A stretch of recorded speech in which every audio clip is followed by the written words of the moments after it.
Are you ready to take your message, your business, and your life to the next level? Want to learn from someone with more than a decade of experience, training tens of thousands of people from all around the world? Hi, Cliff. This is Pauline from Auckland, New Zealand. John from Calgary, Alberta. Amy Porterfield. Michael Hyatt. Dan here from Dunedin, New Zealand. Ray Edwards. Mark Mason. Mike Stelzner. Pat from Smart Passive Income. It's Darren from Melbourne, Australia. Now is the time to live the life of your dreams and do the work you feel most called to do in the world. Welcome to the Cliff Ravenscraft Show. Here's your host, Cliff Ravenscraft. That's right, my friends. Welcome back to another episode of the Cliff Ravenscraft Show. And I have a question for you.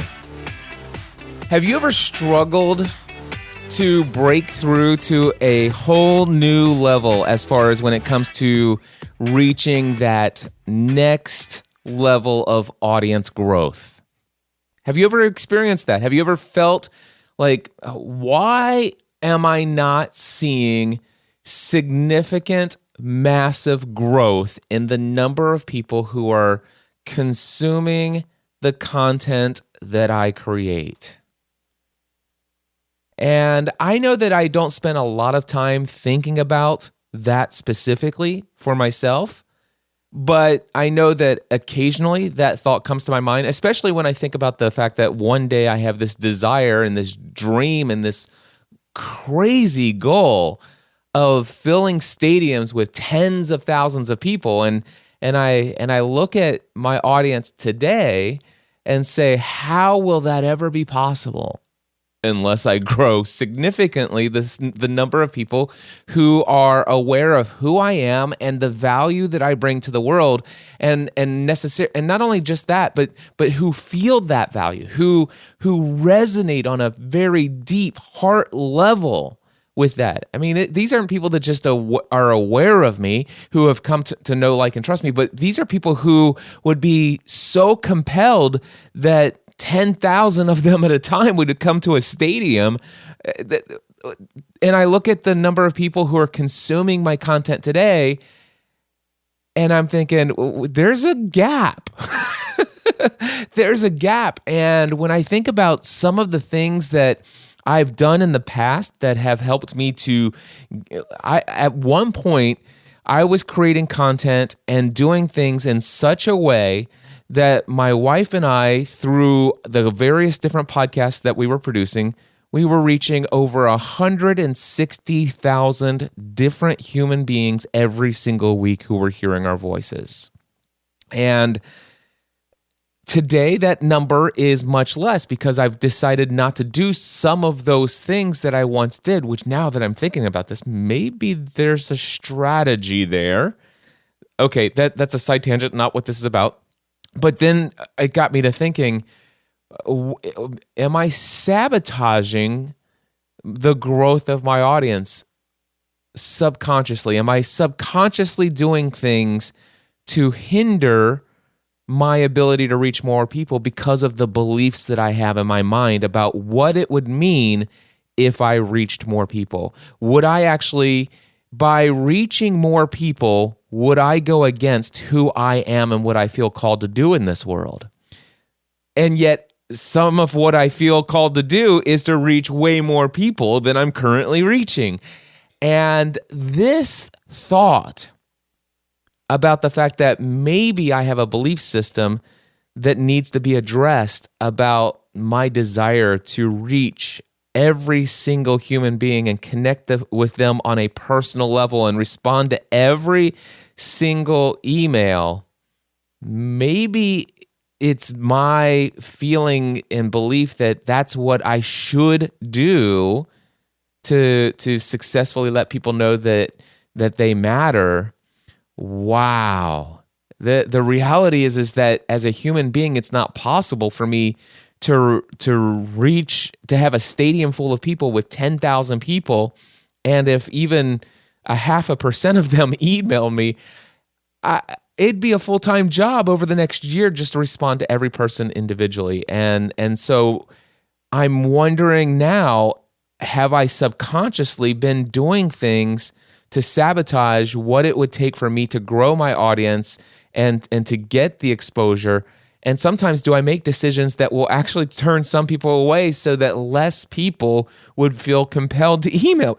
This is crazy. And none of this, by the way, would have ever come into my mind as a thought had it not been for what I'm about ready to play for you, which is a conversation that I had with Sara Werner. And I'm super excited about this conversation. And it is not an interview. And the importance and distinction between conversation and interview will become quite evident in just a few minutes here when I transition over to that conversation. I want you to know the conversation that I had with Sara Werner is 1 hour and 21 minutes in length. And this intro is already over 5 minutes in length. So this is a lengthier episode. That in and of itself is going to keep some people just from hitting the play button. And I hate that because this episode has so much value packed inside. I mean, I am currently 43 and a half minutes through listening back to that episode because I wanted to take notes. I'm like, you know what? It's been weeks since I talked to Sara and recorded this. So far, here's the notes. Why did I almost cancel this interview with Sara? My feelings on creating substandard content. What do you do when you feel called to talk about yourself? The importance of a mission statement and how that can help you stay on track with the kind of content that you create. Value proposition statements, elevator pitches. How Sara and I met, and more importantly, the discussion that spawned on that, and that's the idea of how you make people feel. Why do some people stand out when others don't, and how do you become a person who stands out? My dream of actually meeting Dan Miller, and what am I going to do to stand out in his mind, and how that actually did happen, although I don't think we went into that very deeply. The idea of scaling your desire to care for everyone that comes into your path. And here's where it starts, where this topic, where I'm opening the show with. I realize that for some reason I have this desire to communicate individually to each person in my community that I care about you and that you matter. But for some reason it didn't hit me until I started talking about what happened at Free the Dream and my desire to have a meaningful conversation with every human being present at that event. Now, as it was, there were 87 people at the event, and it was possible for me to do that. But had there been 300 at that event, it would not have been possible. And that's where all of this comes from. And so with that, my friends, the question I have is, do I need to shift my beliefs about what it means to communicate to people that, hey, you exist, I acknowledge that, and you matter, and I care deeply about you? And my belief right now is that if you were to send me an email, for me to be able to communicate that to you, I must respond to your email. I mean, if it's just a personal note, a quick question, it's not related to anything business. It's not related to anything that you've purchased. But just if you just sent me a personal note and said, hey, Cliff, I really appreciate the content. Do you mind answering this quick question for me? It would be very helpful to me. And right now, my belief is that, well, of course, I acknowledge that you exist. I believe that you matter. And I care deeply about you, and I want you to succeed because that's what I feel called to do, is help people who I've had the privilege of reaching with my content. I want to help them succeed. And so my belief is that for me to communicate to you that you matter, I must hit reply on that email. Or if you come to my live event, I must have a meaningful conversation with you. And I realized that there has to be a different way. And all of that would have never happened had I not had this conversation with Sara Werner. And all the notes that I just shared with you, that's just where we got the halfway point through this conversation. And it's been so many weeks. I don't even know what happened after 43 minutes into this yet because I felt so compelled. This is how I'm going to introduce my conversation with Sara Werner, which I'm going to play for you right now. So, Sara, I'm going to let you in on a little secret.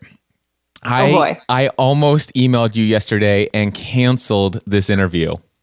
Tell me more. So, okay, I've been doing these interviews for the Cliff Ravenscraft show, and I'm thinking, what a great opportunity for me to create content, just to have conversations with people who I do life with through the products and services that I offer. And it's an opportunity for me to get to know them. And I'm just like, I'm thinking this is a brilliant marketing idea. It's a brilliant just content creation. I know that, for whatever reason, I just thought it was a wonderful idea until I started to do these interviews and realize this is not the kind of content that I have in mind when it comes to the Cliff Ravenscraft show.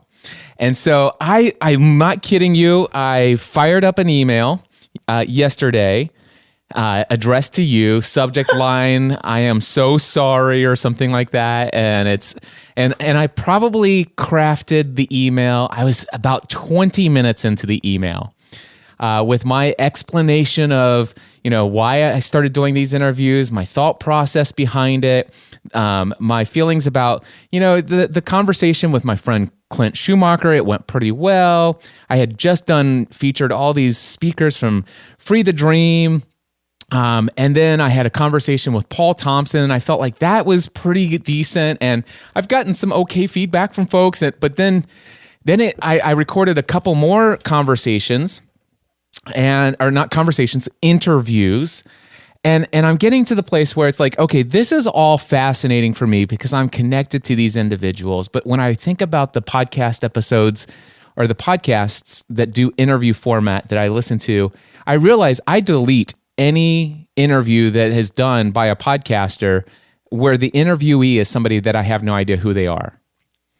Yes. And interesting. And not to mention the fact that I'm just not the greatest interviewer. And I was able to, it's okay. Cliff can be, Cliff, listen to him talk about himself in the third person. It's royal. Yeah. So the thing is I can be forgiven for a handful of so-so episodes, substandard, subpar episodes.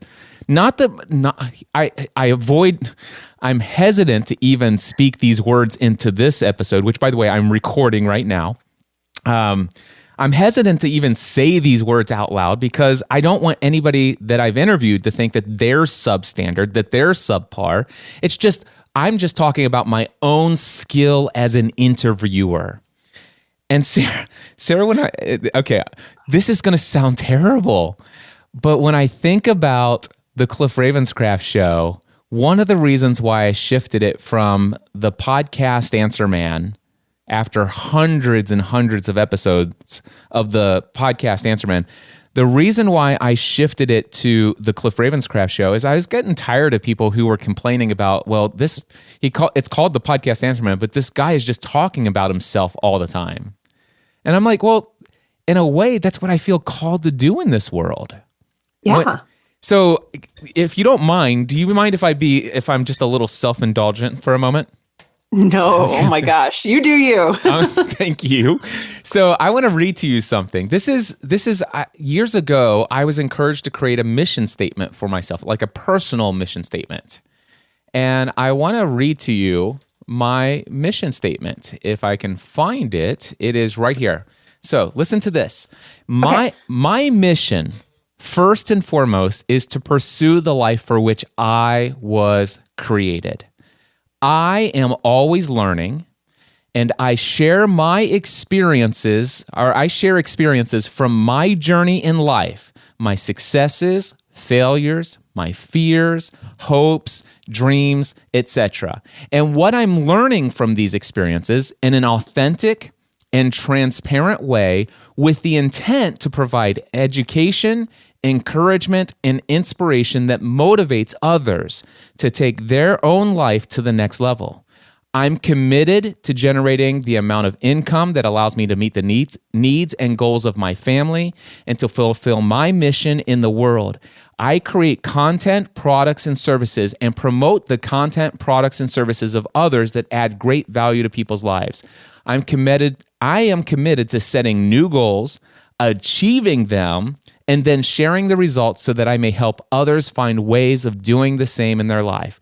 I am consistently expanding my mindset of what is possible and always looking for ways to help others do the same.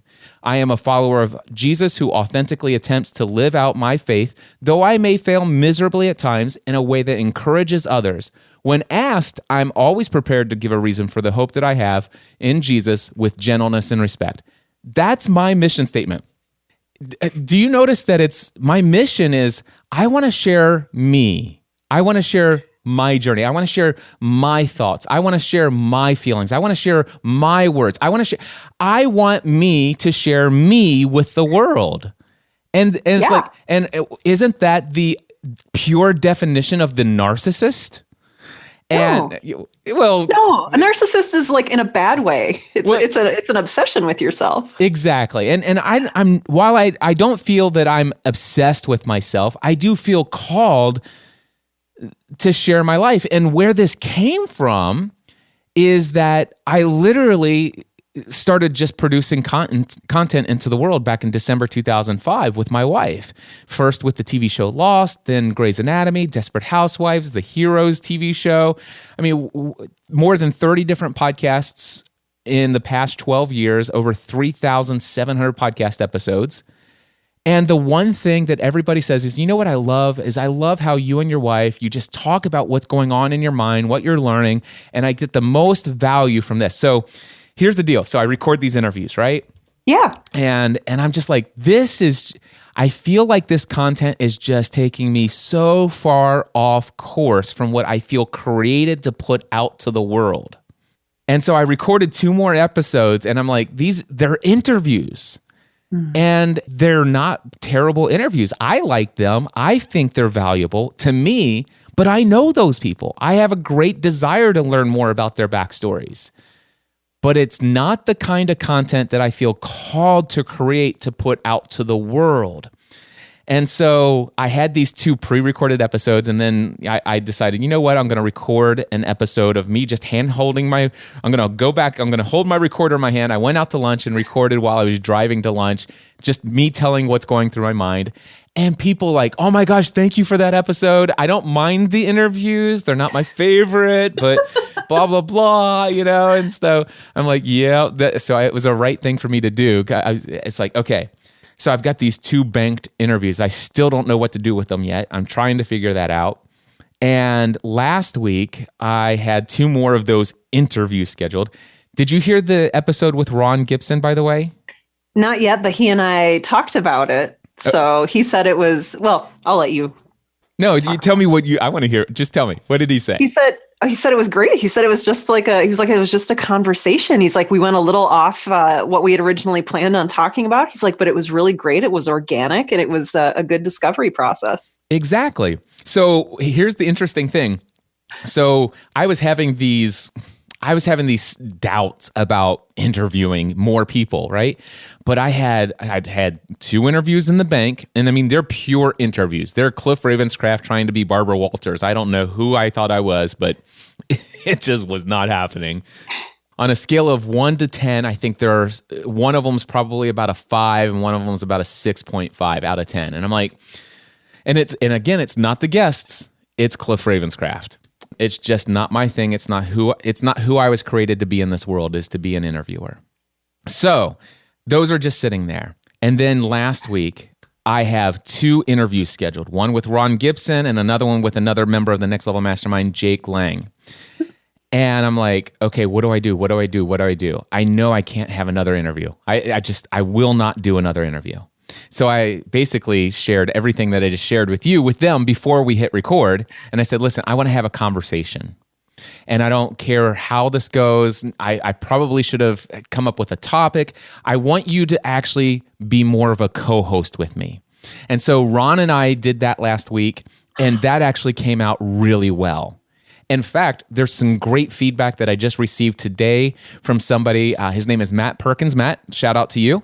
Matt Perkins gave me some great feedback. He's like, man, I love that. But he even said he was going to go back and listen to it a second time. It was that valuable. So That's Ron, legit. yeah, Ron, thank you so much. And again, it was a conversation and it came off well, even though it was originally right up to the minute we first connected. It was supposed to be an interview. So I shifted that right on him on the spot. Now, the thing is I did the same thing to Jake. You know, Jake was he was literally 1 hour after I recorded with Ron, which, by the way, goes out this Friday. So by the time people are hearing this, it was several weeks ago because I've recorded content since then. This is all crazy. All right. So the thing is though, Jake and I went into the same thing. We're going to have a conversation. And I would say it was 80% conversation. And for whatever reason, for 20% of it, about 2/3 of the way in, I went back into interview mode. And I'm like, oh, what am I doing? It's like, if I know it would have been better had I prepared Jake in advance. Let's have a conversation. Let's even create some outline of where we're going to go in our conversation. What if you were my co-host? We wouldn't just hit record and just talk about anything. We would when I do a solo show, I at least have an idea of where this thing's going to go. You know, it's kind of like I'm a taxi driver or I'm an Uber driver. You at least want to know the destination you're heading to, right? It doesn't matter how you get there, as long as you get to the destination. It's kind of important, yeah. But we had no destination. And so because we had no destination, I'm just making stuff up on the road, and I fell back into interview mode. So basically, if you can imagine, why on earth would I craft an email and I spend 20 minutes trying to put all of that in the email to you to say that I want to cancel? And I'm thinking, wait a second. I would be so angry if I was invited on somebody's podcast and they wrote me an email to tell me that they were canceling the interview with me, and they actually made me spend 15 minutes of my life reading the reason why they decided to do it. And I'm like, okay, no, I'm not canceling on Sara.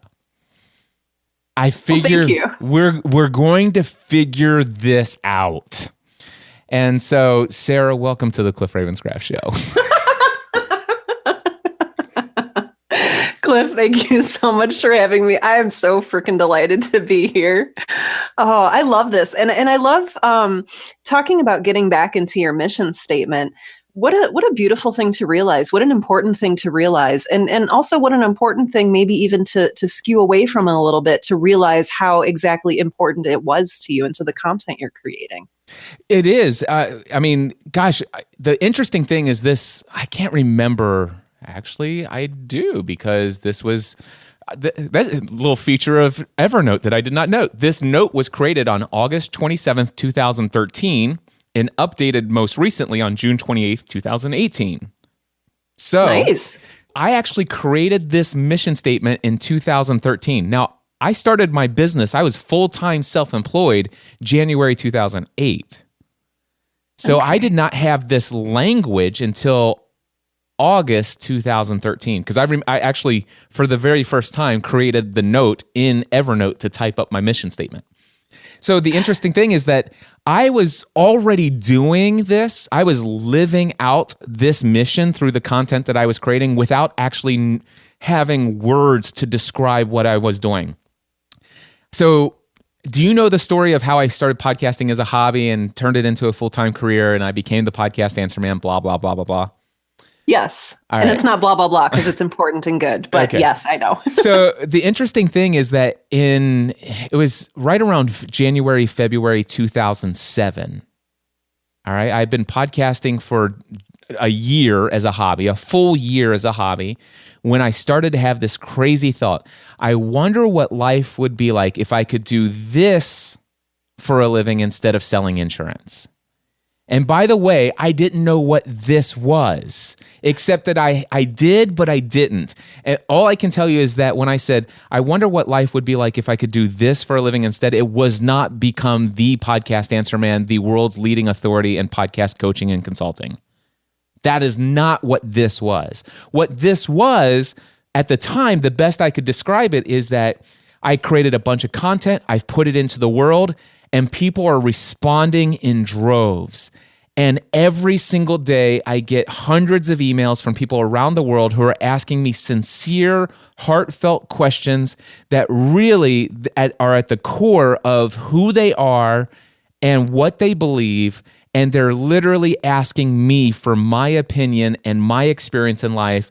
And as a result of the responses that I'm giving them in personal emails, and some of them some of these questions came up so frequently, and some of the things that were what they were asking was so important that I felt like the question, I needed to respond to it by creating a piece of content specifically addressing this, because I know many people need to hear this. And I got that email and I'm like, okay, I'm going to spend the next 2.5 hours outlining an entire podcast episode on this topic. All right. And I did. I'm like, the next 2.5 hours, I'm literally just full on in outline mode. And then get this, I'm actually at the office doing this. I'm actually at the insurance office during my 40 hours a week, where I'm being paid to be the guy who's selling insurance, servicing existing clients. And what am I doing? I'm outlining my next podcast episode. And I'm feeling guilty, because I'm stealing from the family business. I'm literally robbing them because they're paying me for something that I'm not giving them. And when I say, I wonder what life would be like if I could do this for a living instead, it's like, I wonder what life would be like if I could do this without the distraction of the day job, without the restraint of other people telling me what I need to do, when I need to do it, who I need to do it for. I want to find some way where I can have the freedom and the flexibility to do all of this stuff that I feel most called to do in the world. Is there a way that I can make money that would allow me the freedom to do this? And naturally for me, and the story goes, is that I found a way to become very financially profitable over time as the world's go-to authority for podcast coaching and consulting. And then, of course, eventually that actually became the distraction that I started to ask. I wonder what would life be like if I could go do this instead of podcast coaching and consulting. Anyway. Yeah, so so going back to your question, it was weird because this was just like answering emails. This was outlining that episode. But that language, when I finally said, hey, what is my mission? What is my purpose? What am I called to do? It's like, wow, it's you know what? It's me, number one, first and foremost, always looking to take my own life to the next level. I'm always growing. I realize where most people are finding value from what I'm doing is I'm authentically sharing all of my experiences. Yes, I talk a lot about the things that are going great in my life, but the things that most people resonate with is when I'm failing. And I openly, authentically, and transparently literally talk about how I've totally screwed up, how I'm feeling emotionally about it. I mean, the reality is Sarah, there's people are going to be more connected to all of this crud that I've just talked about in the first 18 minutes so far than the interview that you and I would have. That's where the value people, it's like, wow, who talks about that publicly? It's probably best to just carry on and change things and delete things and cancel interviews and just move on with your life. You sweep it under the rug and move on. But man, Cliff talks about that. And so, yeah, it for me, it's like, you know what? I feel, and it's very clear. Who am I? Number one, my mission and purpose, I create content, products, and services that entertain, educate, encourage, and inspire other people, specifically with the destination of helping them become more of who they were created to be. And of course, I can only do that if I'm consistently working towards becoming more of who I was created to be. And I'm taking all of my successes, failures, the things that I'm learning, and authentically and transparently sharing them through content, products, and services. Yeah. Discovering that mission statement all of a sudden just opened my eyes. And I've never had more clarity since the day I decided to take that action of creating that mission statement. I love it. I love it. And I love that you say, this note was created in 2013, but it was last updated in 2018. I think that that's important too, is to show that mission can change and grow as you level up. Yeah, and the interesting thing is the interesting part of that is the wording of the mission statement has only slightly shifted. So very little of that has changed. But the note in Evernote has other things, such as a value proposition statement is in there. Ooh. So my value proposition statement used to say, I am a podcast coach and consultant, and I help coaches, thought leaders create engaging podcast content so that they can take their message and business to the next level.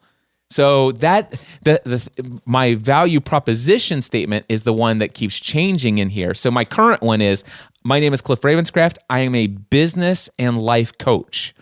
I mentor coaches, consultants, and thought leaders through the transition from their unfulfilling day job to their own responsible and profitable online business so that they can live the life of their dreams and do the work they feel most called to do in the world. And that one, let me tell you, that value, the little minute words there, those have shifted quite a bit, as you can imagine, over the past year and the past several years. Oh, I can't imagine. I absolutely can. And that's fantastic that you're willing to kind of grow with it. I think so. I'm a writer by trade, and I've always been a writer. And I think part of what we do in creating mission statements, but also in writing, is to create identities and to live into these identities. And I think that having a mission statement gives you the identity because it's, essentially a name that you've created. It's a very long name, but it's a name that you've created. It gives you an identity to live into, and it really helps you remember who you are and why you're here and what you're doing. And so I think that that's just such a powerful thing. And especially I was trying to remember what you were calling it, unique value proposition. Yeah, the value proposition statement, VPS. VPS. Yes. It's just, it can be so powerful to have that in words as a constant reminder of who you are and what you're here to do. Absolutely. Yeah. And the VPS, by the way, I got that originally from Michael Hyatt, and it's a very fancy way of saying your elevator pitch, right? It's, when somebody asks you, hey, what do you do for a living? Well, I'm a business and life coach, and I mentor coaches, authors, thought leaders through the transition from an unfulfilled. The thing is it's not important that you memorize it word for word, because I will say variations from it. The important thing is that you know what the statement is, and then you can uniquely modify it when somebody asks you who you are. It's funny how I modify it to fit more uniquely custom to who they are as a result of what I've discovered in the conversation with them so far. So for example, I probably wouldn't say thought leaders, whatever. I help authors and writers, mentor them through creating a profitable and responsible online business, products and services that allow them to do the work to make an incredible, wealthy living from their writing. So that's how I might modify it for somebody like yourself. Anyway, the one thing that I love about the mission statement is that it does help you when you realize when you start to veer away from what you feel called to do in this world, such as doing a bunch of podcast interviews. It's like, wait a second, something's not right here. And the reason why it's very clear to me that it's not right is because I am so clear on what my identity and what my purpose is. And while I should have thought about it when I started this idea, it's like, hey, let me think about this marketing idea of having all of these interviews. Does this align with the content I feel called to create in the world? And if I would have asked myself that question in the beginning, it would have probably been a very easy, let's not schedule all of these interviews. All right? Maybe let's schedule one and see how it goes. But no, what did I do? I jumped, it's like, let me go ahead and send out a blank template to everybody that is a member of the Next Level Mastermind. All of these people.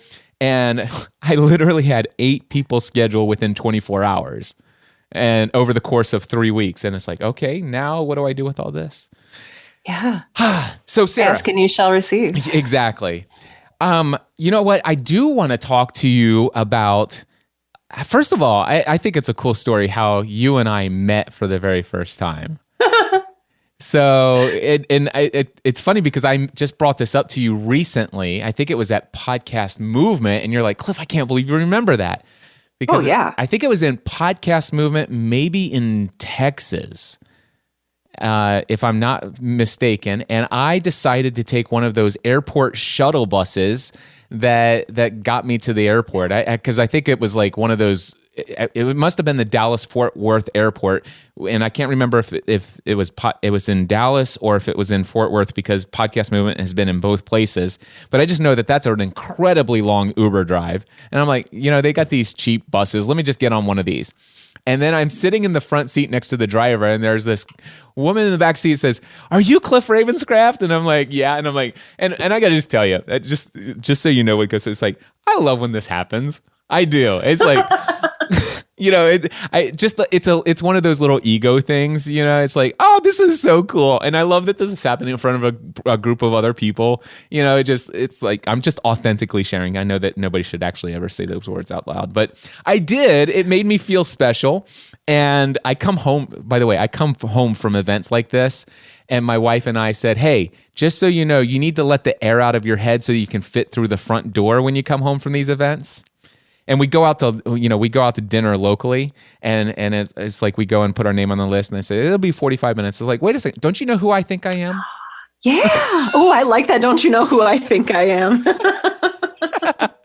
But anyway, so we met because you're like, oh my gosh, you're Cliff Ravenscraft, and I'm like, and so we talked, and you told me that you listened to my show. So how long had you been listening to my show at that point? I mean, because it's you were one of those people I'd never heard of before. You never reached out prior to saying, "Are you Cliff Ravenscraft?" in the front of the seat of this van. Because that's how I roll. That's like my style, just like creeping on people in vans. That's what I do. No, I'd been listening for years. I was a good friend of Peter Adal, who you know, and I was a blogger. So I wasn't initially a podcaster, and my good friend Peter was like, "Sara, why are you not podcasting?" And I think at this point it was 2013 or 2014. And I'm like, I don't know how. I'm intimidated by everything. And so he referred me to your show, and I started listening to it. And I think you were, well, obviously you're onto something, but you were onto something earlier when you said, people don't necessarily listen for the technical advice or the words that I give. They listen because I'm authentic and I'm willing to share the process.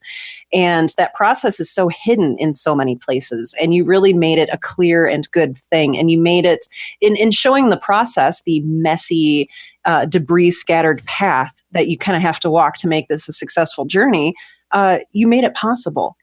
And I really appreciate that. And so I bought my ticket for Podcast Movement that year, in part because I knew you were going, like, not to be creepy, but like, really? It wasn't like the main reason, but it was like, oh man, I can meet some of my podcast heroes. Like, this is going to be amazing. And then to meet you on the airport shuttle, it was just kind of one of those omens, like, this is going to be a really good conference. This is going to be a life-changing event. So just thank you for not treating me like a huge creep who's like, fan stalking you, but like, because I wasn't. It was happens. It was cool. I was delighted to have the conversation with you. It was really cool. So let me ask you that when we met that very first time, did you have a podcast at the time? Mm-hmm. Okay. I did. I had a podcast, and I was brainstorming my second one. So yeah. And by the way, what's the name of the first podcast that you already had? The first podcast I already had is the Right Now podcast with Sara Werner, and that's right as in WRITE because puns. And then when I met you on the bus, I was at Podcast Movement, not only to like stalk you. I should stop saying this because people are going to think that I was actually stalking you. No, you were not stalking. I'm joking. Okay. I was also there to promote my new show that had not yet come out called Girl in Space, which is a sci-fi audio drama mystery. I still want to talk about that because, okay, so we met and of course we saw each other again at the event. And that was kind of that was the genesis of us connecting. And we really did not see each other ever again until Podcast Movement 2018 this year in Philadelphia. That was the very next time. So it was at least a year, maybe 2 years in between us meeting each other. And so at Podcast Movement 2018, I'm like, Sara, how are you? And you're like, oh my gosh, you remember who I am? I'm like, yeah, how could I not? Because you were that girl who made me feel important, on that bus that day. It's like, it's amazing how, that just sticks in your mind, right? Yeah, how people make us feel. Yeah. Yeah. Matter of fact, a friend of mine, David H. Foster, he's went on to be with the Lord today. He passed away several years ago, but he was a pastor, and he had this amazing sermon series. He preached I think it was a 6-week sermon series, or it might have been a 4-week sermon series. But anyway, but the day that he died, he preached the final message of a multi-part series on, it was either the 4 people you'll meet on the way to heaven or the 6 people you'll meet on the way to heaven. And it was so interesting that everything was all about, like, what life is going to be like, when you die. And he's it's just, and so here he dies right after this, right? Incredible story. But anyway, one of the things he says is like, listen, when you're dead and gone, nobody will remember all the fancy words that you said. They'll never remember all of the things that you owned, all of your crazy accomplishments. The one thing people will always remember, and they will never forget, is how you made them feel. Maya Angelou said it this way: people may forget what you say, they may even forget what you do, but they will never forget how you made them feel. That is the one thing that people will remember, how you made them feel. And that had a radical, profound impact on my life. And so it's amazing to me is what stood out about Sara Werner and by the way, I met hundreds of people at Podcast Movement for the very first time, that today, if I was to meet them at another conference, I would say, hey, it's great to meet you. It's like, no, Cliff, we met and talked for 15, 20 minutes a couple years ago. And it's not that they're not important or anything like that. It's just that they don't stick out because there were so many people I met. But why did Sara, and it's amazing how, and I think this is a valuable thing for us to think about and ponder, hey, how can we make an impression on people, and what can I do to intentionally engage somebody in a way that they will feel important, that they will feel valued. And I got to tell you, it has to be more than just words. Because, the thing is I have a number of people who come up to me and say, Cliff, I just got to tell you how important the content you do is important to me and how much it's changed my life. And you would think that would make me feel things, but there are so many people that say those words and it doesn't have that same level of deep down connection that where I'll remember you 2 years from now. And the interesting thing, Sara, is it reminds me of when I met Dan Miller for the very first time. I had a goal, a desire, a dream of meeting Dan Miller. And I set a goal and I said, listen, I want to meet Dan Miller. And I want to tell him how much his book, 48 Days to the Work You Love, has had a radical, profound impact in my life. And more specifically, I want to tell him specifically some stories about how I've shared that message with other people and how they've told me it's changed their lives. And so not only how he's changed my life, but how his message has helped me transform the lives of other people. And I even went more specific, but I don't want to meet him at a conference where after a talk, I'm one of 25 people in line who tells him the story where he goes out to lunch and he forgot that he ever knew me or that he ever saw me. I want to be able to have an opportunity to have a conversation with Dan where at the end of the day or a week later or 3 weeks later, if you ever mention the name Cliff Ravenscraft, he'll say, oh, that's that guy that I had a conversation with. And so it's like when I think about that, it's like I want to have an engagement with somebody where they will remember. And I know for a fact that, my intention was I want to make sure he understands the weight of his influence in the world, and that I want to make sure that he feels awesome about the work that he's doing. There's so much here. I feel like there's so much here to unpack. We talk about making memorable experiences. We talk about, and this could go in any number of directions. I was in marketing for 10 years, and we can talk about what it means to really engage your audience and create a memorable experience because we're in the experience economy. Like, this is what matters to us as people. And it's just something that, there's also a lot of parts that play into it, like the context, like meeting you on an airport shuttle, like that in itself was memorable just because of the weird location. Like, who meets somebody in an airport shuttle? And so, so it might, I'm not necessarily going to say, yes, you should be engineering weird places to meet people because they'll remember it more.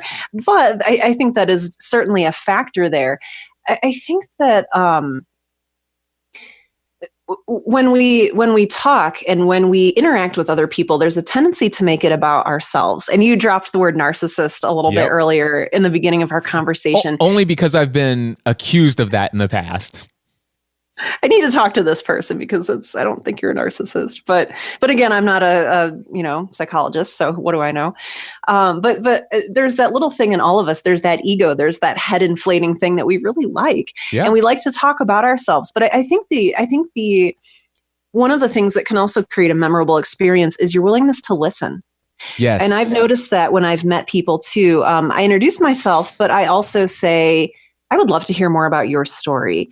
And I think that when you're not just shouting one way at a person and like holding up a megaphone to them and just saying like, hey, I'm Sara and this is important to me. But if you create a two-way channel and you let them participate and engage with you, I think that creates a more memorable experience as well. It does. It does. And I'm trying to find a way to scale this. and I don't know that it's possible. As you know, we had Free the Dream conference and we had 87 people there. And it was awesome. Thank you. And one of the I had my youngest daughter, McKenna. I'm sure you got to meet her. Oh, yeah. So McKenna was going around and she said, Dad, is there anything I can do to help you at the event? And I said, yes, I want you to be in charge of this very important list. And she goes, seriously, Dad, is that all you want me to do? And it's like, yeah, but you got to understand the importance of this list. There are 87 people at this conference and every single person's name is on this list. And my goal is to have a quote unquote meaningful conversation with every single person over the course of these 4 days. Now, the conference was 3 days, but some of those people were speakers and people that work for me and stuff like that for putting this event together. They were on this list as well. So I said, the thing is I need to make sure that nobody leaves this weekend without their name being highlighted. So she had her highlighter and she at every break, she's like, Dad, is there anybody else that you've talked to that I can say that you've had this meaningful conversation with? And so we pulled it off successfully. Actually, I don't know, were you still hanging around during the closing keynote and everything? Oh, yeah, yeah. So at the close, I said, wait a second, I read 3 people's names off the list. It's like, I know we talked, but you and we did not have a meaningful conversation. And I know we've been on cruises together and stuff, but you're here and you and I have not connected. We have not updated one another.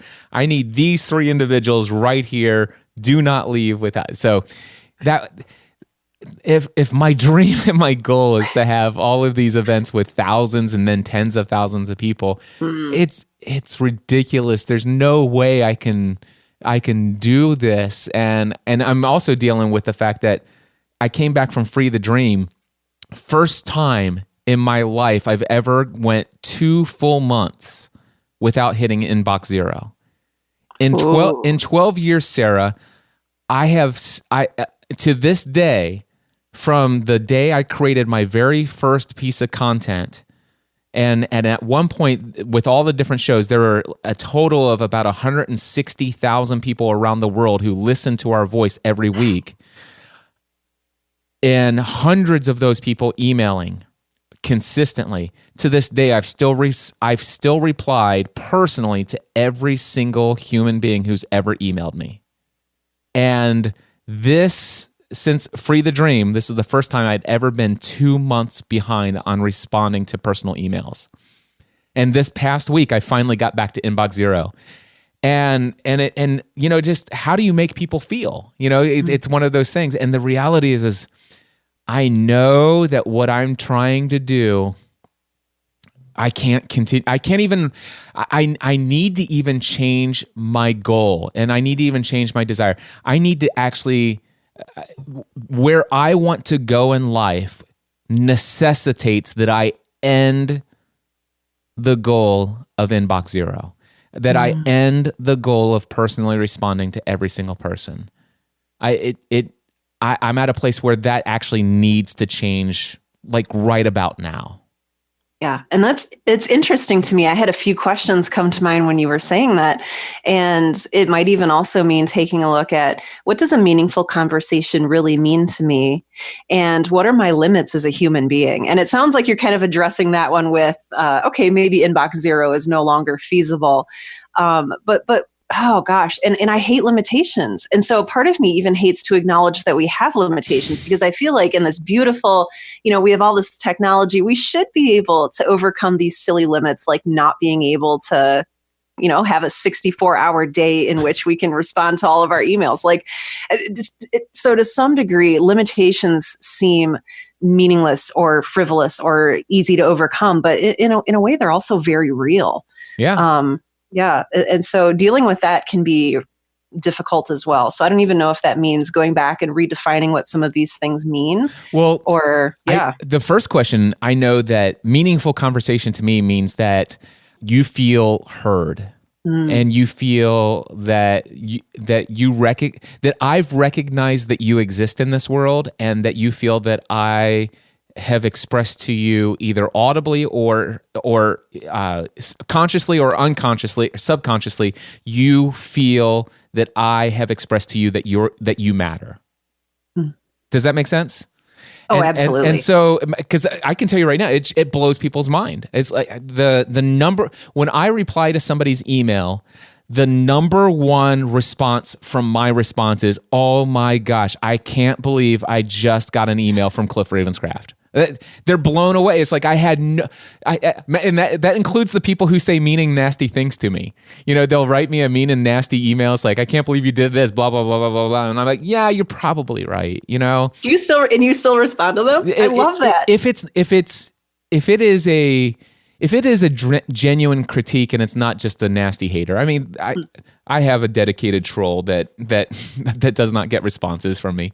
But anyway, the thing is that, yeah, I mean, there's some people out there that say, hey, I really love your show, but quite frankly, I think you're kind of losing your touch. I think that you're going in the wrong direction, and I disagree with some of the content that you've been creating lately. And I was like, and some of those people were like in the podcast Answer Man days. I really wish you would get back to the more technical and quit talking about your fitness journey so much. And I'm like, hey, I really appreciate that. And if I were trying to maintain my identity as a podcast consultant and coach, you would be absolutely right. But the reality is I'm making a transition.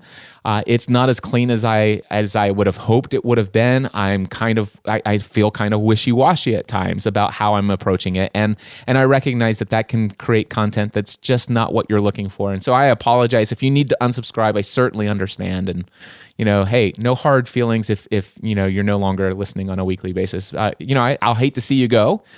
Because I hope that the content that I'm creating is making a positive impact in people's lives. But if it's not what you're looking for, I understand. And they're like, oh my gosh, I didn't know that you would read that. I thought somebody on your team would read that, and maybe it would come up in a meeting somewhere. I'm like, listen, my team is me and my wife, and I have one virtual assistant, seriously. And it's seriously, it's me. Dude, I read your email. All right, I get it. You don't like the content and the direction I'm going. It's okay. Yeah, it's not for everyone. And as you change, your content will change. And you've been very steadily leveling up over the past few years. So, of course, it makes sense that your content, the show you're producing, will level up with you. The next thing that you said, Sarah, is that the question is you can't continue to do that. And the thing is I could continue to make it my goal and my mission to respond to everyone. And if I make, and I have done that, and I can tell you unconsciously what has happened as a result. I've unconsciously or subconsciously made the decision to not do things that would massively grow my audience. And I will tell you that in hindsight, I look at the fact that my goal, my mission originally was to have 300 people, no less than 300 people at the very first Free the Dream event. And when I look back at the things that I knew I could have done and woulda, shoulda, kind of, all those things, I subconsciously chose not to do certain things. And I would imagine that some of that had the root of, I wonder if I grow this thing too big, too fast, will I get to the place where that puts me so far behind in my business, and then I come away with just 87 people, and now I'm 2 months behind on emails. And I got to tell you, it's like, okay, I realize I need to stop setting a goal of inbox zero. I need to stop setting a goal of responding to every personal email.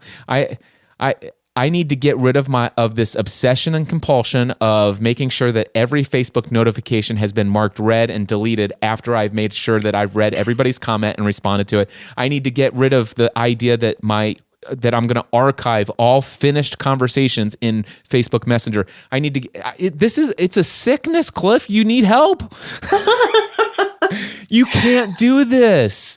I mean, no wonder that you're. Here I am talking to myself, right? No wonder I'm afraid of having a 10,000 person event, because there's no way you're ever going. I mean, there's going to be if I have a 10,000 person event and my email address is cliff@cliffravenscraft.com, anybody knows that, right? So what if 1,500 people send me a 12-page email telling me how that weekend radically changed their life? I know I can't even read the 1,500 emails, let alone respond to them. Mm-hmm. And the thing is Sarah, I already know. Michael Hyatt's talked about this for years. Andy Stanley's an American pastor who has this major mega church, and I've even talked about this idea. Well, I'll do for some what I wish I could do for everyone. You know, and I will. But I got to tell you, I'm at inbox 0 today. Yeah. And that needs to change. So what is enough for you? I mean, at some point, we talk about breaking past limitations, but, to some degree, is it a good idea to set limitations and to say, this is who I am up to this point, and then after this point, I need to rest because I'm out of energy? Is it a good idea to say, I can respond to just a few and have that represent the many, but how do you find satisfaction in that? And then how do you, how do you continue to grow in the same way as a thought leader, as you said, and someone who does value genuine connection with everyone? The cool thing is, as a result of Free the Dream, I actually know the answer to that. And tell me. it requires that I uncover the belief systems. So the belief system are the list of actual beliefs that have led me, which, by the way, beliefs are the repeated or conditioned thoughts and emotions, or thoughts and feelings that I believe to be certain to be true, that lead to the action of compulsively wanting to respond to every human being that ever reaches out to me, which leads to the result of, unconsciously choosing not to grow because you can't keep up. So what I would need to do is I would first need to evaluate and become aware of what those beliefs are that make up this belief system that leads to the action of compulsively wanting to respond to everyone.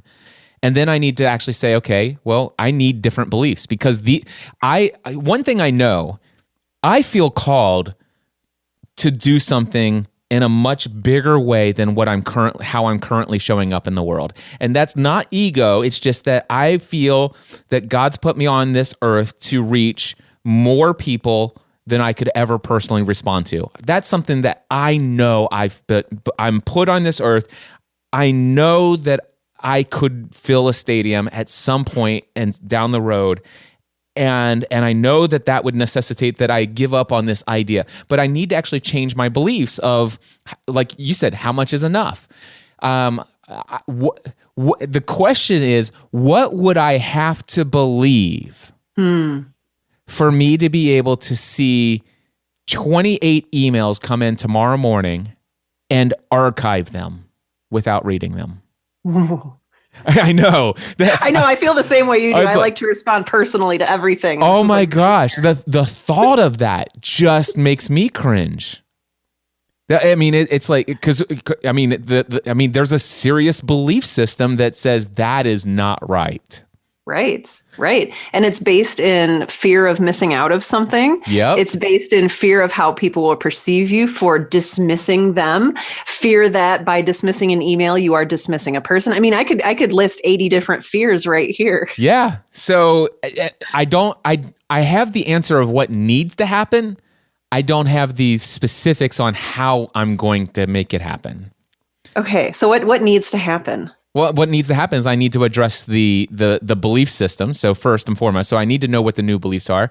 The thing is the question is that the only option? It's like, seriously, are you just going to have 28 emails in your inbox and just archive them as if they don't exist?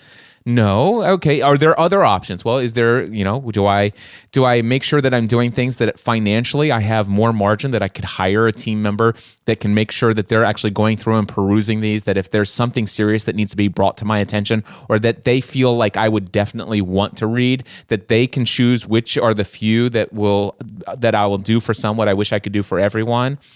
Is there a mechanism in place where we could discern what are the most common things that come in, and I could actually my team could have me create some personal or some videos that will address some of those questions that come in quite frequently, but say, hey, so for example, let's just say, Sarah, you reached out to me with, hey, Cliff, I really enjoyed this piece of content that you shared. As a result of what you said, it's radically changed my life, or it's changed my feeling about this. Thank you so much for what you're doing. So maybe what happens is somebody in my team receives that email and they say, hey, thank you for this. Cliff has assigned me the task of going through and making sure that all of the emails that he receives are read. And based upon what you shared, he's created a standard video response for somebody who's written what you've stated. And so, for example, that you may land on a page on my site that says, hey, thank you so much for reaching out to me and letting me know that the content that I have created has resonated with you in such a way that it's created change in your life. From the day I started podcasting and creating content in this world, it became clear to me that my mission and purpose is to create content that entertains, educates, encourages, and inspires people. And the fact that you not only listen to the content or watch the content or take, in the content, whether it's a paid product or service, the fact that you not only took it in and have taken action in your life, but you took the time out of your busy day to write to me means the world. And I'm so sorry that I'm not personally responding to you with a private email where I've read exactly everything that you've read. But just know this, I wish that I could, but I can't do it for everyone. I just am so thankful that you took the time to do it. It's like, those are some of those things that I could do. And I could have like 30 of those types of messages that are very unique to the types of different emails that can come in day after day after day. And I know it's not as personal, but it's much better than just this idea of a bunch of emails that just get archived and you create and I do know people, I've heard people say this. It's like, I just declare email inbox bankruptcy, It's like email bankruptcy. It's like, well, I have the same feeling about that as going out, borrowing money from a bunch of lenders and then declaring bankruptcy. I'm sorry, I can't pay you all back. So be it. I am now absolved of this responsibility. Exactly. Right? I feel like, I love that because when you borrow money from a lender, that you are agreeing that there's some sort of responsibility. I wonder if some people fear putting content out because they will have some sort of responsibility of responding to the feedback and maybe even the criticism of other people. Oh, I think that's absolutely true. And then, there's some people who I think, not only don't publish, but they see fan mail or criticism or any sort of email response that they get to their content as, I didn't ask for this. I didn't ask for this obligation. Therefore, I don't need to respond to it, because I didn't ask for it. And it kind of begs the question, well, if you create content, you're starting a conversation. Of course, you're going to get responses back, and that's your responsibility to deal with them. That is a belief that you and I share.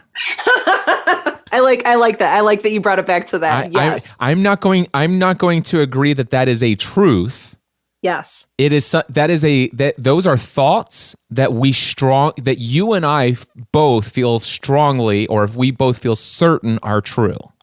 Yes. That is definitely a belief that I have, because I know so many lovely people who do not share that belief, and that works for them. But one thing that I remember is I emailed Seth Godin like years ago, and his he is an autoresponder. So if you email him, you get this automated message back, and it was beautiful. It's eloquent, and I remember it to this day. And it made me feel respected and heard, while also helping me understand that he cannot personally respond to every email he receives. Oh, cool. I'm going to send Seth an email right now as we're talking. Yes, check this out. Yes. Okay. Email Seth right now, and his autoresponder. And seriously, this was like 4 or 5 years ago, so it's maybe changed, but it said, "Hey, it's Seth.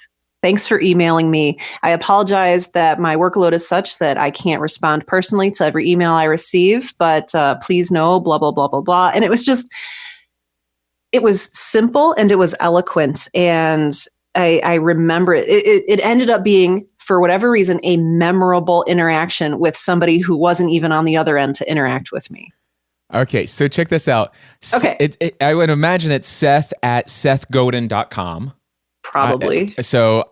My subject line, I want to see your response. And I'm putting, I am sending an email just to see your auto response message.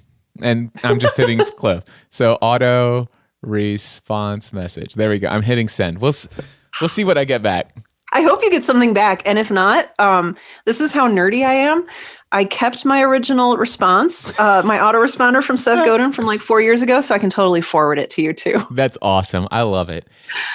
Sarah, this is content that is the type of content that is the Cliff Ravenscraft Show.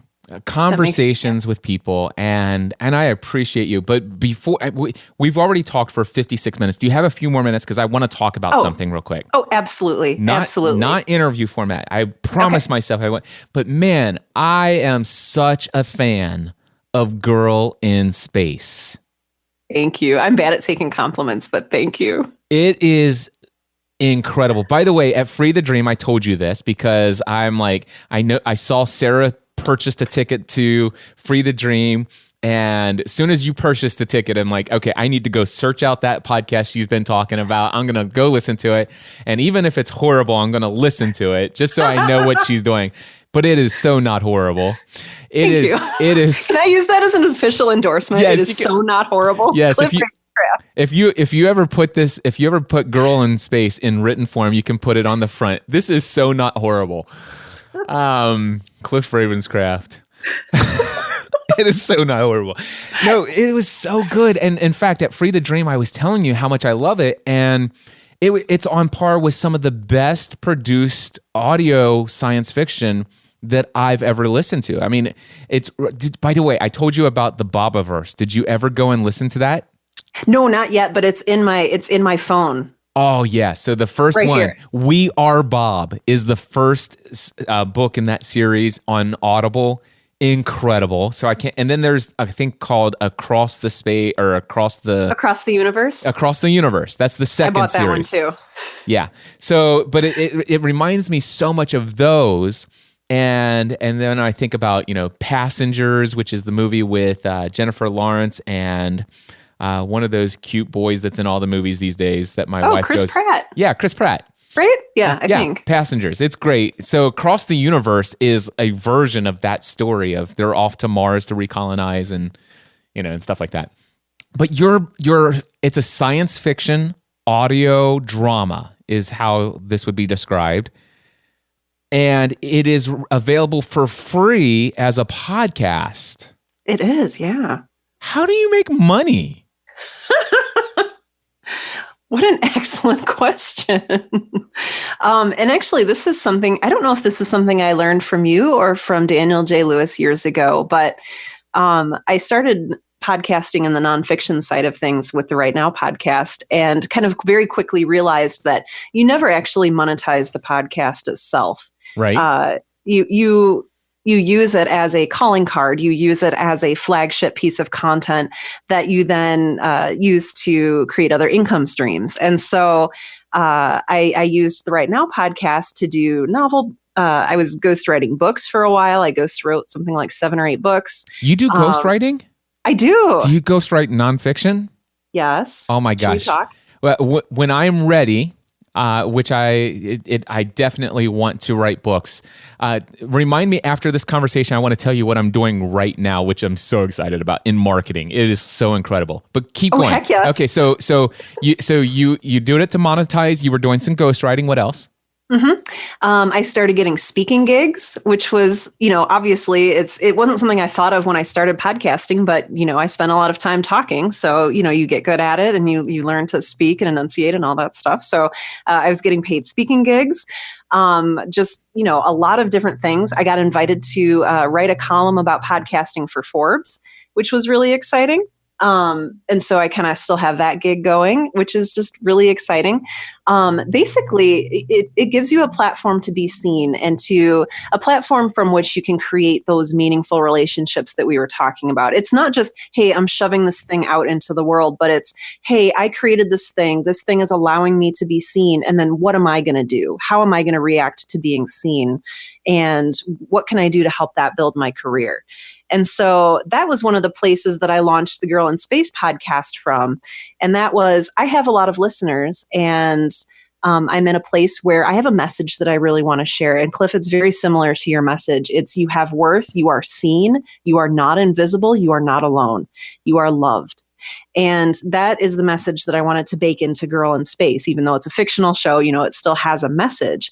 And so that's kind of what I did. And again, when I set out with this podcast, I didn't set out just to monetize it. I set out to make it a platform. I set out to make it a pedestal where I could stand and sort of be that figurehead. And so now I'm speaking at even more things. I have several secret goings on that I'm not allowed to talk about right now, but I think you'll be very excited to see in the near future with the show.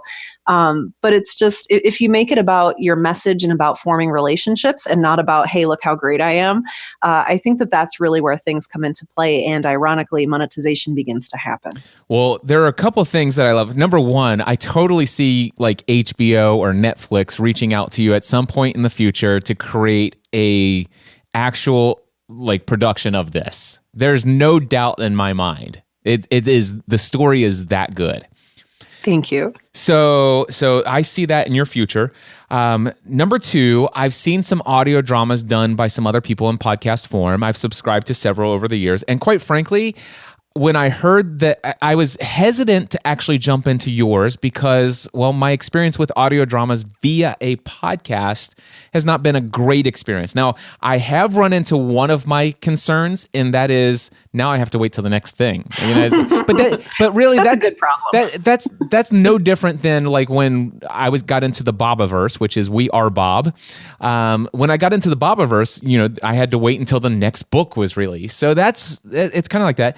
The other one is there's been a number of podcasts where like the episodes are 3 minutes long and there's like a 45 or 47 second intro and then there's an outro. And it's like you get maybe I may be exaggerating, but it's a majority of the content is either the intro and then the begging of Patreon support or something like that. And I'm like, am I going to get into another one? I'd rather can I just give you $15 and give me an MP3 with the entire story?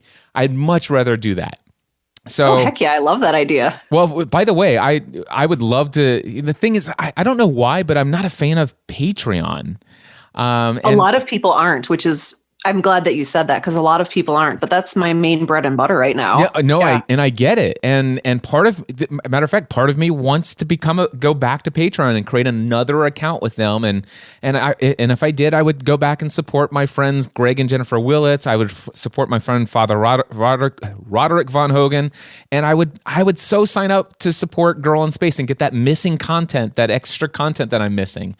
Thank you. But I'd just rather just finish the darn thing and give me the whole audio thing, and I'll send you 25. I'll pay you $30 for this thing. It's so good. Seriously. I like that the price kept going up there. That makes me feel good. It's seriously. I'm not just saying that because you're on here. It is that valuable. I really do enjoy. I'm going to tell you a secret. I would love to totally rip off your story and create an audio drama fiction story of the secret recording. So like, found recording. What do you call it? It's found footage. Is that what it's called? Found footage, yeah. So I want to create a found footage version of my life. So basically a fictional story about a guy who's an insurance agent in this unknown Northern Kentucky town who all of a sudden has a passion for creating content and discovers a love of just making people feel great and helping them achieve greatness in life and find their path. And to actually do an audio journal, like where at this guy, as he's creating it, every single night he records what he's experienced that day, but it's the real stuff. It's like, hey, I have this thought. I had this email come from this person, and this is how I felt. And it would be very raw, very real. But the thing is the only thing is I would want it to be the true stories. And there are so many things that are just so inappropriate for me to share that I would so desperately want to share in that. And people are like, I can't believe you did that. I don't know. It's very interesting. Fiction allows us to tell truths in a way that nonfiction really doesn't. Yeah. So if you could get away with it in any medium, it would be like a fictional audio drama. So I kind of love that. The funny thing is I don't know if you know this, but I did a show called Pursuing a Balanced Life. Yes. Which was, I think there's like over almost 700 episodes of me holding a digital recorder while I'm out walking, talking about what I'm experiencing in life. And the reality is that there are some of those episodes that, quite frankly, are a little bit, probably more than I should have shared, but never about somebody else. The thing is you only got the stuff that would be appropriate for me to share on my end. The only thing that is a little bit crossed the line of what's appropriate is I got a little bit more raw and authentic about how I was feeling than probably most people are even comfortable hearing somebody say. It's like there was times when I was in the depths of depression in my first year of building my business. And I'm literally recording a podcast episode talking about my thoughts as I'm in the midst of a severe, deep depression. And there was one where my biological dad, who's has since passed away, he and I did not have a great experience growing up. He was addicted to drugs, alcoholic, and stuff like that. And there was a period of time when sometimes he would never want anything to do with me, and all I want is to have a connection and relationship with him. And then there were times when the opposite of that was true, where he would call me 15, 20 times a day, leave me a voicemail every 5 minutes. And I'm just like, I wish he would leave me alone. I'm a Christian. I know that I should love him. And there were times when I'm like, guys, in my podcast, I was like, quite frankly, I don't want anything to do with the guy. And I'm sitting there saying this in a podcast. This is not right. I shouldn't be doing this. But man, there are some stories about relationships that I had with other people and exchanges that, yeah, sometimes I wish I could write a fiction novel and tell some of these stories. I think that you need to do that. Well, and then there's the genre of creative nonfiction where you do take real events and you kind of weave them together in a poetic way that gives you a little bit of creative license. But I know that you say it's like, oh, nobody wants to hear this, but I feel like part of the reason you've been so successful is you illuminate those truths. Like you illuminate those true feelings that we've all had, and you make them, I don't want to say necessarily like you normalize them, but you make us realize as we're listening to them, like, oh my gosh, I have thoughts like that all the time. And he's being honest about it. And there's something really beautiful and valuable in that too. So yeah. Anyway, so Girl in Space, I absolutely love it. Thank you. It is so incredible. One thing I can tell you, because as you know, I happen to have a little bit of experience of what it takes to produce a podcast episode. And I know a little bit. I got to tell you, on a scale of 1 to 10, the audio quality of every single episode of Girl in Space is a 50 on a scale of 1 to 10. It is absolute perfection, and I do not use those words lightly. And trust me, I'm a very critical person when it comes to audio quality. Oh my gosh. Production value of just the fact that the amount of time, effort, and energy that goes into adding every sound effect, every echo and reverb, and the way that you make, you can tell when you're actually pretending that you're recording into the recorder versus playing back the sound of your voice being played back from the recorder. It's brilliant. By the way, are you doing that, or is somebody else doing that for you? No, I do everything myself. Incredible. Thank you. Sara, seriously, it is absolutely, I know people out there that can't come close to what you've done without a team of 10, 15, 20 people working on it. And I want everybody, seriously, go and subscribe to Girl in Space. It is incredible. And again, if I didn't believe those things, we just wouldn't be talking. We would have just glossed over Girl in Space and say, hey, it's a great podcast. And we wouldn't have went on. But I really mean those words. So I want you to know that. Thank you. Wow. You are the person who I first listened to about podcasting. Like this is, like even being on your show, like this is just like completely weird and surreal. But then to have you talk about my show that I made modeling, the original course that I took, I think it was Podcasting 101 or... Yeah, Learn How to Podcast 101. Yeah. Exactly. That's how I learned to podcast. And so this is just all the lessons that you taught me coming back to you. So thank you. That is awesome. I love it. So one last thing. Do you still have another minute? Oh, absolutely. So get this. So I so see me. I might reach out to you. Oh, wait. Seth Godin. He emailed me personally. He says, I don't have an auto response message because I trust people not to abuse my open email inbox. Sent via superhuman. Awesome. I love Seth. That's great. Let's see here. That is wonderful. So I want to share with you, in my business, I have been working for the very first time with a professional copywriter. Did you know that prior to podcasting, I was convinced that I would be reaching tens of thousands of people through the books that I would write? That I thought for sure that my gift in this world was I've known for years, way before podcasting, that my mission in this world was to create content that would radically transform people's lives. But before I recorded my voice into my very first podcast episode, I was on the path of becoming an author. And the funny thing is today, I'd much rather have a root canal every day of the week, 7 days a week for an entire year than to even write a single page worth of written content. Oh, I love that you said that. I love this because it's so true. I hate to write. And the thing is I'm an excellent writer when I sit down to do it. And back in the day, I literally, Sara, I would get up at 4:30 in the morning sometimes and I would write for like 5 hours and it would be so life-giving to me until I learned that I could speak it all in a podcast episode and I wouldn't have to go back and edit it. It's like, this is incredible. People, it's like I could write a blog post and I could spend 4 hours and you know what I get in the comments? 9 out of 10 of the comments were, did you see that you made this typo? Did you see this typo? Did you see this typo? I create a podcast episode, 40 minutes, live to drive, no editing. And I've said all kinds of ums and all this other stuff. And do you know what feedback I get? 9 out of 10. Wow, that radically transformed my life, Cliff. Thank you so much for saying those words. I can't begin to, it's like, dude, I am never writing again. Yeah. But it's so funny you say that because I'm a blogger turned podcaster for very, very similar reasons. Yes. So the interesting thing is that, owning a business, quite frankly, so much of being an effective marketer, and there's nothing wrong. We have products and services that have the power to change people's lives. And yeah, I've been very successful for more than a decade, selling nearly $1 million worth of podcasting A to Z.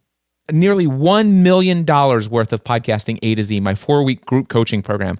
And a majority of that, I would say 95% of all of those sales came as a result of my audio podcast and some of my vlog video content. And very little email communication to my audience. Now, the thing is, though, is during the last days of that I was offering podcast coaching and consulting through Podcasting A to Z, I started to get more serious about my emails And the little bits that I forced myself to email, it's like, oh my gosh, this is so much more effective than a podcast episode or a video for getting people to click a link to buy something. Whoa, email communication is where it's at, or even written word in social media is so essential. Yeah. And the thing is I can do it. I could write it. I have friends like Ray Edwards that gives me the pastor framework for knowing exactly how to do this stuff. But it's seriously, Sarah, I would rather go to the dentist and have a root canal. It would be more pleasurable to do that. I'd have root canal on top of a root canal. If that's possible. That's seriously, I hate to write emails. So I'm getting that. Just saying. So I'm working with a friend of mine. I'm going to say his name for the very first time in this podcast. His name is Rusty Ryle. All right. I met him at Ray Edwards Copywriting Academy a couple years ago at his live event. And Rusty and I have developed a very close friendship. And I have discovered the joy of letting somebody else take my words that I speak with enthusiasm, with my inflection, and I tell my stories through a video that I create. And then I have a professional like Rusty take all of that, and with his research and knowing my voice, he will then craft an expertly, professionally written piece of content that will get people to click through and watch that video, or to click through and go to that page to submit an application or to buy that product or service. So get this. I want to read to you. Can I read to you something? Yeah. Oh, yes, please. So I'm creating a marketing campaign for the Next Level Mastermind. Listen to this email. The subject line, by the way, I wouldn't even have come up with this subject line. And it would have taken me a month to come up with this subject. Crunch time. A cruise. My wife alone on Valentine's Day? ? Okay, now you're gonna you want to open that email, right? So he came up with that. Which, by the way, if you watch the video that all of this leads to, you see. I mean, it's all stuff that was in me, and the video, you got it all, right? But it's a 32-minute video. What am I going to do to convince you to click and watch a 32-minute video, right? I could write to you, hey, Sarah, check out this 32-minute video. I promise you it'll be worth your time and blah, blah, blah. And you know what? A couple people love me, know, like, and trust me. They'll click and watch it. But what if the email said this? Are you ready? Check this out. I'm so ready. I'm so ready right now. I love this. This is so cool. In 2011, I was invited to speak on Dan Miller's No More Mondays cruise, a 7-day couples cruise that would happen over Valentine's Day. The opportunity was by far the biggest of my business journey, and quite frankly, was the type of gig that I often dreamed of landing. I knew that if I could deliver on this stage in front of Dan Miller's community, the trajectory of my business would radically change forever. But there was a big problem. I couldn't afford to go. Not that the money wasn't in the account, but my business and life wasn't set up so that I could leave it for up to 11 days. At the time, one-on-one coaching paid the bills. Hold on, wasn't talking to you, Siri. Silly Siri. I know. At the time, one-on-one coaching consulting paid the bills. And if I left to go away for a 7-day cruise, 100% of my income would stop for the length of the time that I was away. The temporary financial impact of this pause in our income and finding childcare for our 3 young children made me anxious. Stephanie was even more anxious about leaving our 3 children at home and suggested that I go on the cruise without her, but with her full support and blessing. I'm embarrassed to admit that I actually considered going on the cruise alone. However, I knew in my heart that leaving the love of my life at home on Valentine's Day, caring for our 3 children all alone while I was on a pleasure cruise, would be a decision that I would regret for a lifetime. There was no way that I could go on this cruise without Stephanie, and Stephanie was not going to go on this cruise without our children. What in the world was I going to do?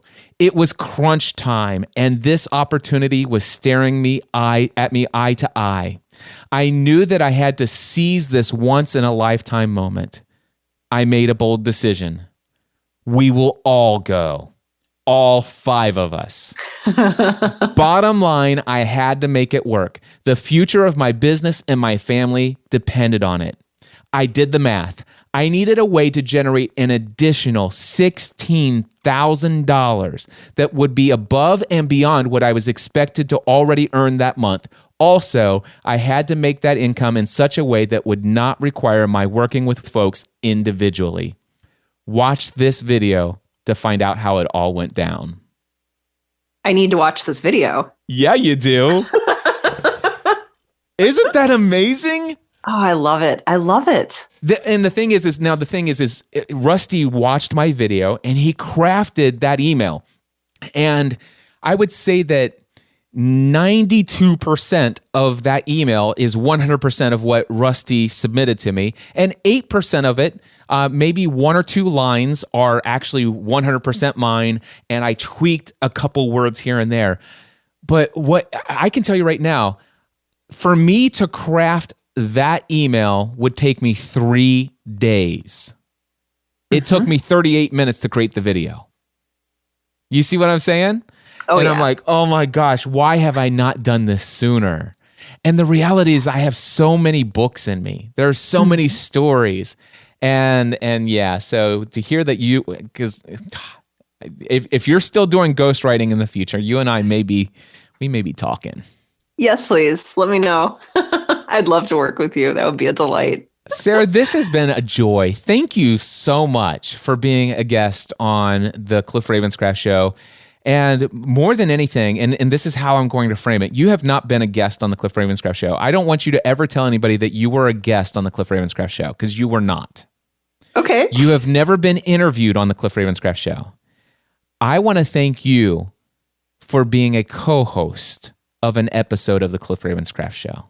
Thank you for having me, Cliff. This has been just a really beautiful experience. I don't even have words for it, and I'm a writer, so thank you. Real quickly, I know folks are going to be interested in learning more. Obviously, Girl in Space in your favorite podcast directory, that's easy. Right Now Podcast, RIWRITE Now Podcast. Both of those in your favorite podcast directory. But for those who are right now at this very moment sitting in front of their computer and they can type into a browser, where do they find you online?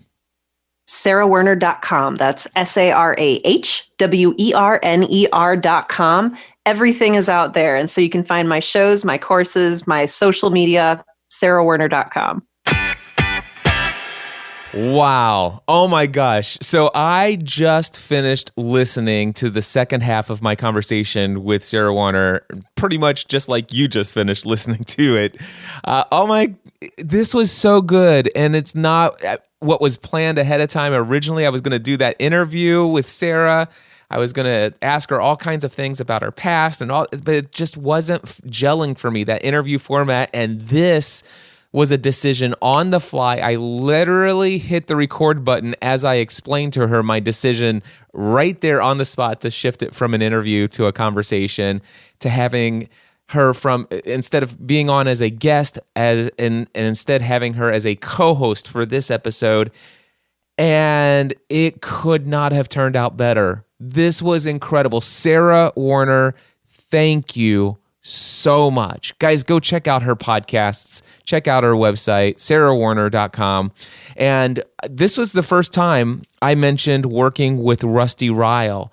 And my friends, if you found the copy from that email that I just read here at the end compelling, know that all of the facts, the details, all of that is inside a 38-minute video. But how do I take that 38 minutes of what that video is about and the compelling story that's enclosed and entice you to watch that 38 minutes in as brief as possible in a quick email? And that's exactly what Rusty did for me. And I will tell you, the open rates on that email and then the click-through rate to that video is off the charts. Results like I've never experienced before. And you're going to hear me talk about Rusty in the future. He and I have been working together for several weeks now on the Next Level Mastermind marketing campaign. And my results of this campaign, well, first of all, it's the first official, like real auto email responder sequence campaign that I've ever done the way that all of my internet marketing successful friends do. And the only reason I've never done it before is because I never felt the desire to sit down and write those emails. To create an effective email autoresponder sales marketing campaign, you must write email marketing copy. And I told Sarah, and you heard her, or you heard, I'd rather have a root canal every day of the week for 7 days straight than to sit down and write emails for one of these sequences. And Rusty took away that pain, and it has been a joy. And I'm going to continue to work with Rusty on email marketing campaigns in the future. It is an incredible experience. I will tell you that there are lots of copywriters out there. Rusty is incredible. And not to mention the fact that he was trained by one of the best, my great friend, Ray Edwards. And so he is a Ray Edwards certified copywriter, and I could not recommend him highly enough. If you have a product or service that is already very successfully selling, meaning that you already have people who have purchased your product or service, and it's generating you a significant amount of income. The thing is you're at a stage now where you would really like to amp it up. You'd like to create one of these effective marketing campaigns with an email autoresponder sequence. You know, the word sales funny still sounds a little sleazy to me, but creating that funnel so that you don't have to keep reinventing your marketing every time you need new clients. If you know that if the sales come through, it's going to be a profitable venture for you, then it's time to hire somebody like Rusty if you feel the way that I do about writing emails. And I can personally vouch for Rusty, and I'll talk more about him in the future because I could not be happier. But I just want to just give you Rusty's email address. It's rusty@rustyryle.com. And Ryle is spelled R-Y-A-L. So it's RUSTY@RUSTYRYAL.com. Rusty@rustyryle.com. He told me that you can personally email him. Just mention me in the email. Let him know that you heard from me. By the way, we have not created any sort of arrangement where I get a commission or anything like that. I just want people to hire Rusty because he is incredible at writing copy. And if you have a product or service that if it sells and it has had a track record of selling and doing wonderful things for your customers, then if you're ready to amp that up, take it to the next level, the marketing of that product or service, rusty@rustyryle.com. Send him an email. Tell him Cliff says hello. All right, guys, this was way longer than I anticipated, but man, do I feel great about this episode. I hope you do as well. Until next time, I encourage you to take everything you do to the next level.